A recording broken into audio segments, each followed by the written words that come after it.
Hello everyone, welcome back to the YouTube channel Dr. Alam Services. I am Mohammad Awais Alam, final year MBBS student at government medical college Fatehpur. तो अभी इस video में detail में discuss करने वाला हूँ कि प्राइवेट आयुष कोर्स में अगर आप एडमिशन लेना चाहते हैं यानी BAMS, BHMS और BOMS में, तो एडमिशन का क्या प्रोसेस होता है, कौन कौन से स्टेप्स होते हैं, कहाँ की काउंसलिंग आपको करनी होगी और क्या पैसा लगेगा आपका रजिस्ट्रेशन में और क्या क्या स्टेप्स होंगे काउंसलिंग के। अगर आप अपने स्टेट में एडमिशन ले रहे हैं तब क्या प्रोसेस है, अगर दूसरे स्टेट में एडमिशन ले रहे हैं तब क्या प्रोसेस है, पूरा डिटेल में डिस्कशन करेंगे। जो लोग भी चैनल पे नए हैं वो चैनल को सब्सक्राइब करें और वीडियो को लाइक करके अपने फ्रेंड्स में ज़रूर शेयर करें। आपको पूरे काउंसलिंग के अपडेट, रूल्स, रेगुलेशन, प्रोसेस पूरा इसी चैनल पर मिलेगा। तो सबसे पहले तो बात की जाए कि नीट काउंसलिंग के लिए एलिजिबिलिटी क्या है। मतलब अगर आप प्राइवेट कॉलेज के लिए काउंसलिंग कर रहे हैं या गवर्नमेंट के लिए कर रहे हैं तो एलिजिबिलिटी है कि आपने 12th पास किया होना चाहिए, ठीक है। और दूसरी एलिजिबिलिटी है कि नीट के अंदर आप जो है क्वालिफाइड होने चाहिए। क्वालिफाइड के लिए जनरल और EWS के लिए 50 परसेंटाइल होना चाहिए, OBC SC ST में 40 परसेंटाइल होना चाहिए। जिसमें मार्क्स की अगर बात की जाए तो इस साल जो मार्क्स हैं, अगर आप जनरल या EWS से बिलोंग करते हैं तो 144 नंबर आपके होने चाहिए, या फिर अगर आप कैटेगरी यानी OBC SC ST से बिलोंग करते हैं तो आपके 113 नंबर या उससे ज़्यादा होने चाहिए। तो अगर आपकी कैटेगरी से 113 नंबर हैं तब भी पार्टिसिपेट कर सकते हैं, और जनरल या EWS से 144 या उससे ज़्यादा नंबर है तब भी पार्टिसिपेट कर सकते हैं। ऐसे स्टूडेंट जिनके इतने नंबर से कम हैं तो वो अभी वेट करें। लास्ट राउंड जब काउंसलिंग का होगा तो उस टाइम पर परसेंटाइल रिड्यूस होता है। पिछले 2-3 साल से लगातार परसेंटाइल रिड्यूस होता आ रहा है। कम से कम 5 परसेंटाइल जो है वो रिड्यूस होता ही होता है। तो जैसे यहाँ पर जनरल के लिए 50 परसेंटाइल अभी है, तो बाद में जिनकी 45 परसेंटाइल या उससे ज़्यादा होगी वो भी काउंसलिंग कर पाएंगे। और अगर कैटेगरी यानी OBC SC की बात की जाए, अगर अभी जब 40 परसेंटाइल है और लास्ट में 5 परसेंटाइल और रिड्यूस हो जाएगा, तो अगर आपके 35 परसेंटाइल या उससे ज़्यादा होगा तब भी आप काउंसलिंग कर पाएंगे, ठीक है। इसका जैसे ही कोई भी अपडेट आएगा परसेंटाइल रिड्यूस होने का, आपको इसी चैनल पे अपडेट मिल जाएगा। और जो तीसरी एलिजिबिलिटी काउंसलिंग की है वो आपकी मिनिमम एज 17 ईयर्स होनी चाहिए, जो कि नीट का है। अपर एज लिमिट कोई भी नहीं है। फिर एक ओवरव्यू दे देता हूँ मैं काउंसलिंग का कि किस तरीके से काउंसलिंग प्रोसेस होती है। तो देखो, ओवरऑल नीट की काउंसलिंग में 3 पार्ट्स हैं। पहला है MBBS BDS की काउंसलिंग, दूसरा है वेटनरी काउंसलिंग और तीसरी है आयुष काउंसलिंग। ये 3 ही काउंसलिंग है जो नीट के बेस पर आपको एडमिशन दिलाएंगे अलग अलग कोर्सेज़ के अंदर। जो MBBS BDS वाली है इसमें आपका एक ऑल इंडिया कोटा होगा, एक स्टेट कोटा होगा। उसी तरीके से वेटनरी में भी एक ऑल इंडिया कोटा होगा और एक स्टेट कोटा होगा।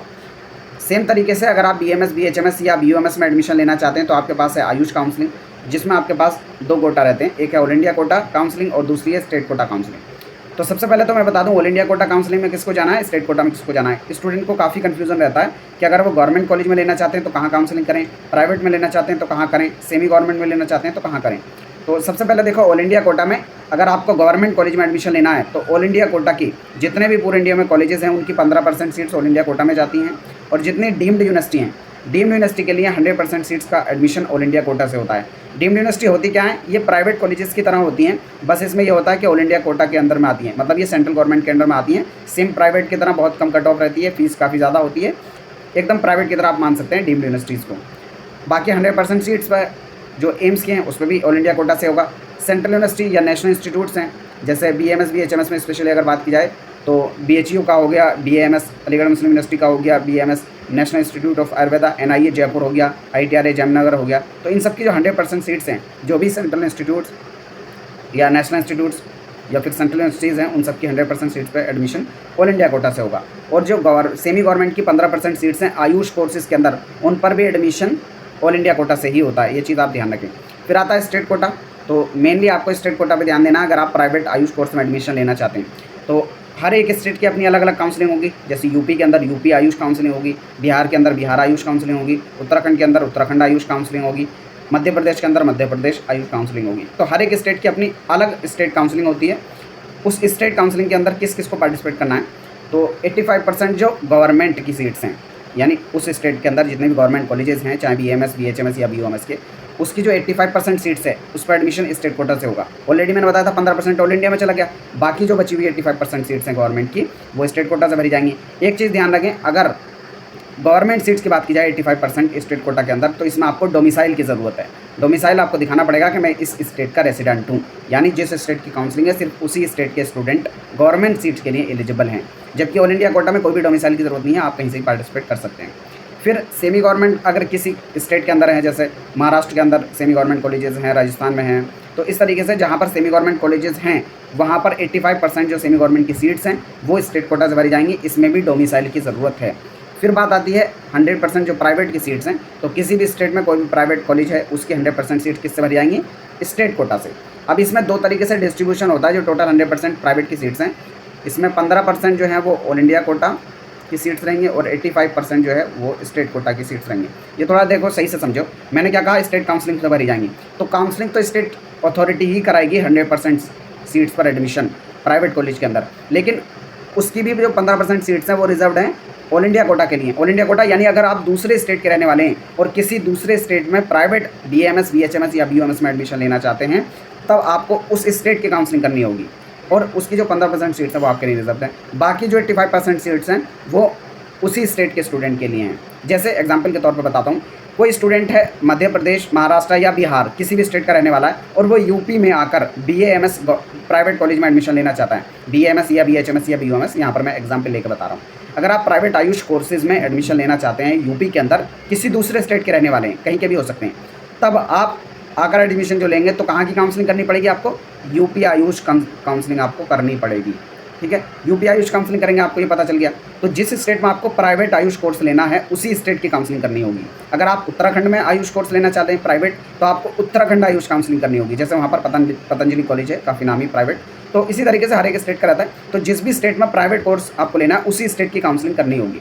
बाकी जो बची हुई वहाँ पर 85% सीट्स हैं वो उसी स्टेट के स्टूडेंट के लिए होती है। जैसे जो प्राइवेट कॉलेज, किसी प्राइवेट कॉलेज के अंदर 100 सीट्स हैं तो 15 जो सीट्स हैं वो दूसरे स्टेट के स्टूडेंट के लिए रिजर्व हो गई और जो बाकी 85% सीट्स हैं वो उसी स्टेट के स्टूडेंट के लिए हैं। भरी दोनों के दोनों स्टेट काउंसलिंग से जाएंगे। ठीक है, आई थिंक ये पता चल गया होगा आपको कि कौन सी काउंसलिंग करनी है। जिस स्टेट के अंदर कॉलेज है उसी स्टेट की आयुष काउंसलिंग आपको करनी है। फिर हम यहाँ पर बात करते हैं कि स्टेप बाय स्टेप प्रोसेस क्या रहेगा जब आप काउंसलिंग करेंगे। तो आपको ये पता चल गया कहाँ काउंसलिंग करनी है। फॉर एग्जांपल किसी को यूपी के अंदर काउंसलिंग करनी है तो उसको रजिस्ट्रेशन सबसे पहले करने का पड़ेगा। कहाँ पर? तो यूपी आयुष के अंदर आपको रजिस्ट्रेशन करना पड़ेगा काउंसलिंग के लिए। रजिस्ट्रेशन के टाइम पर आपको सिक्योरिटी अमाउंट देना होगा। अब इसमें दो तरह का अमाउंट होता है जब आप काउंसलिंग का रजिस्ट्रेशन करते हैं। तो मैं यहाँ पर थोड़ा एग्जांपल के तौर पर ऑल इंडिया कोटा की जो फीस है वो बता रहा हूँ। देखो, पहला आपकी रजिस्ट्रेशन फीस लगेगी जो कि नॉन रिफंडेबल है। तो यूपी के अंदर ये 2000 है, जैसे ऑल इंडिया के अंदर आपको 1000 रुपये देना पड़ता है। और दूसरी होती है सिक्योरिटी अमाउंट। सिक्योरिटी अमाउंट वो अमाउंट होता है जब आप काउंसलिंग करते हैं तो वो पैसा देना होता है, और जब काउंसलिंग कंप्लीट हो जाती है, आपको जो कॉलेज मिला उसमें आपने एडमिशन ले लिया, तो आपको जो सिक्योरिटी अमाउंट है वो वापस आ जाता है आपके सेम अकाउंट में जिस अकाउंट से आपने फीस कटवाई थी, या फिर अलग से डिटेल ले दी जाती है। ये अलग अलग स्टेट का अलग अलग होता है। ठीक है, अब ये रजिस्ट्रेशन फीस भी और सिक्योरिटी अमाउंट भी हर एक स्टेट की अलग अलग होगी। जैसे यूपी के अंदर रजिस्ट्रेशन फीस आपकी 2000 रुपये लगेगी, किसी भी कोर्स के लिए करें या तीनों के लिए करें, प्राइवेट में और गवर्नमेंट में भी। सिक्योरिटी अमाउंट आपका अलग अलग है। यूपी के अंदर अगर आप करेंगे तो 50,000 रुपये की सिक्योरिटी अमाउंट आपको जमा करना पड़ेगा। मतलब फिर भी आप अगर ओवरऑल देखेंगे तो ज़्यादातर स्टेट में जो सिक्योरिटी अमाउंट है वो 50,000 रुपये आपको जमा करना पड़ेगा। काउंसलिंग खत्म होने के बाद ये आपको वापस मिल जाएगा। अगर आप काउंसलिंग में गलती करते हैं तो उस केस में आपका सिक्योरिटी अमाउंट जब्त कर लिया जाता है। यानी आपको कॉलेज मिला और आपने एडमिशन नहीं लिया, तब ये सिक्योरिटी अमाउंट आपका नहीं आएगा। तो इसलिए बहुत ज़रूरी होता है कि आप काउंसलिंग सही से करें, किसी भी तरह की कोई मिस्टेक ना हो। उसी सब प्रोसेस के लिए कि आप किसी भी तरह की कोई काउंसलिंग में गलती ना करें, उसके लिए हमारे काउंसलिंग गाइडेंस आप ज्वाइन कर सकते हैं। गोल्ड प्लान जिसका प्राइस 5000 है, अगर अभी ज्वाइन करते हैं तो 3500 रुपये में ज्वाइन कर सकते हैं। प्लेटिनम प्लान जिसका प्राइस 10,000 है, अगर अभी ज्वाइन करते हैं तो 9000 में ज्वाइन कर सकते हैं। इसमें पूरा काउंसलिंग का process, update, rules regulation, counselling के doubts, college wise preference list, college wise fees, कहाँ पर एडमिशन अच्छा होगा, कहाँ पर हॉस्पिटल अच्छा है, क्या इंफ्रास्ट्रक्चर है, सारी चीज़ें इसमें बताई जाती हैं। और जो प्लेटिनम प्लान है इसमें फॉर्म फिलिंग भी हमारी टीम ही करेगी। तो जो लोग चाहते हैं वो ज्वाइन कर सकते हैं। नीचे डिस्क्रिप्शन बॉक्स में आपको पेड काउंसलिंग ग्रुप का लिंक मिलेगा। ठीक है, तो पहला स्टेप हो गया आपका रजिस्ट्रेशन, और उसमें आपने रजिस्ट्रेशन फीस भी भर दी, सिक्योरिटी अमाउंट भी भर दिया, जो कि हर एक स्टेट का अलग होगा। यूपी के अंदर जैसे 2000 रजिस्ट्रेशन की फीस, सिक्योरिटी अमाउंट 50,000। काउंसलिंग के अंदर ही जब आप रजिस्ट्रेशन करेंगे तब जमा करना होगा। फिर उसके बाद आपको चॉइस फिलिंग करनी होगी। चॉइस फिलिंग के अंदर आप कॉलेजेस का ऑर्डर देते हैं कि आप पहले नंबर पे कौन सा कॉलेज चाहते हैं, क्योंकि हर एक कॉलेज की कट ऑफ अलग होती है। प्राइवेट के अंदर भी तो जो टॉप कॉलेज हैं उनके लिए हायर मार्क्स चाहिए होगा, जो लोअर कॉलेज हैं उनके लिए कम मार्क्स पे भी हो जाएगा।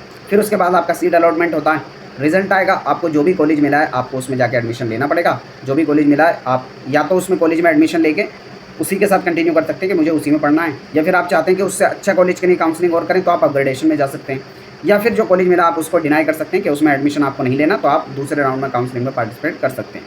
ठीक है, या फिर आपको अगर कॉलेज नहीं मिला फॉर एग्जांपल, तब आप अगले राउंड में डायरेक्टली एलिजिबल हो जाएंगे और आपको चॉइस फिलिंग करनी होगी। तो ये एक नॉर्मल प्रोसेस रहेगा किसी भी काउंसलिंग का।